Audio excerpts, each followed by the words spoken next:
মালদা থেকে ফেরার পথে অর্ণব নিজের বাড়ির সামনে গাড়িটা দাঁড় করিয়ে অভিকে বলল, আমার কিছু জরুরি কাগজপত্র বাড়িতে ফেলে এসেছি, ওটা নিয়ে আসছি, তোরা একটু গাড়িতে বসে অপেক্ষা কর। অভি বলল, ঠিক আছে যাও, আমরা অপেক্ষা করছি। গাড়ির সামনের সিটে বসে অহনা অঘরে ঘুমোচ্ছে। কিছুক্ষণ পর একটা বিকট চিৎকার শুনে সুহানা বলে উঠল, দিদি, এই দি, কি হয়েছে তোর? এমন চিৎকার কেন করছিস? অহনা গভীর ঘুমে স্বপ্ন দেখেছে যে তার মাথার উপর একজনের পা ঝুলছে। ওপরের দিকে তাকাতেই অহনা দেখতে পায় যে একটা বিশাল গাছের উপর একজন পুরুষ মানুষের দেহ ঝুলছে। সুহানার ডাক শুনে অহনার ঘুম ভেঙে যায়।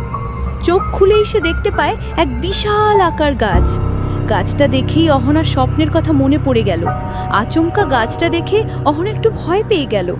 বারবার সুহানার প্রশ্ন করায় অহনা উত্তর দিল যে ও কিছু না, একটা বাজে স্বপ্ন দেখলাম তাই ভয় চিৎকার করে উঠলাম। তারপর অহনা গাড়ি থেকে বেরিয়ে গাছটার কাছে গিয়ে দাঁড়ালো। সুহানা জিজ্ঞেস করলো, কিরে, কোথায় যাচ্ছিস? অহনা বলল, ও কোথাও না, অনেকক্ষণ গাড়িতে বসে পায়ে ব্যথা করছে তাই একটু হাঁটছি। এই বলে অহনা গাছটার দিকে তাকিয়ে দেখতে লাগলো। সুহানা আর অভি নিজেদের মধ্যে গল্প করতে লাগলো। এরকম স্বপ্ন দেখার পর অহনার খুব অস্থির লাগছিল, তাই এদিক ওদিক হাঁটতে লাগলো সে। কিছুটা দূরে সে একটা পুরনো বাড়ি দেখতে পেল। বাড়িটা পুরো কাঠের পাতাতন দিয়ে ঘেরা। অনেক দিনের পুরনো বাড়ি, তাই তার দেওয়ালে বট আর অশ্বত্থ গাছের মিলন ঘটেছে। চারিদিক থেকে ইট বালি খুলে খুলে পড়ছে।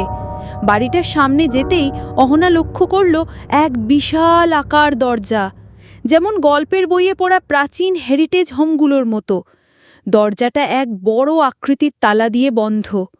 একটু পেছনের দিকে তাকাতে অহনা লক্ষ্য করল আরও এক বিশাল দরজা।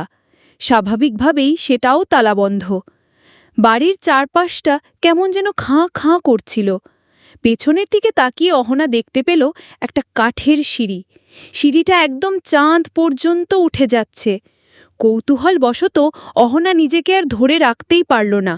সে সিঁড়ি দিয়ে সোজা চাঁদে উঠে পড়ল। ছাদের ওপর উঠে সে নিচের দিকে তাকিয়ে দেখল যে বাড়ির ভেতরটা বেশ সুন্দর।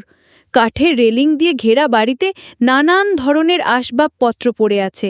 একটা আরাম কেদারাও রাখা সেই বারান্দাটায়, আর কিছু বড় বড় আকারের গাছের টব। ছাদের ওপর থেকে বসার ঘরটা দেখতে পাওয়া যাচ্ছিল। সেই ঘরটাতে নানান ধরনের বাদ্যযন্ত্র রাখা। মাকড়সার জাল আর ধুলোতে ঢেকে গেছে সারা বাড়িটা। বাড়িতে বেশ অনেক কোটি ঘর আছে, সব ঘরগুলি বন্ধ, আর দরজায় বড় বড় তালা ঝুলছে। ইতিমধ্যেই অর্ণব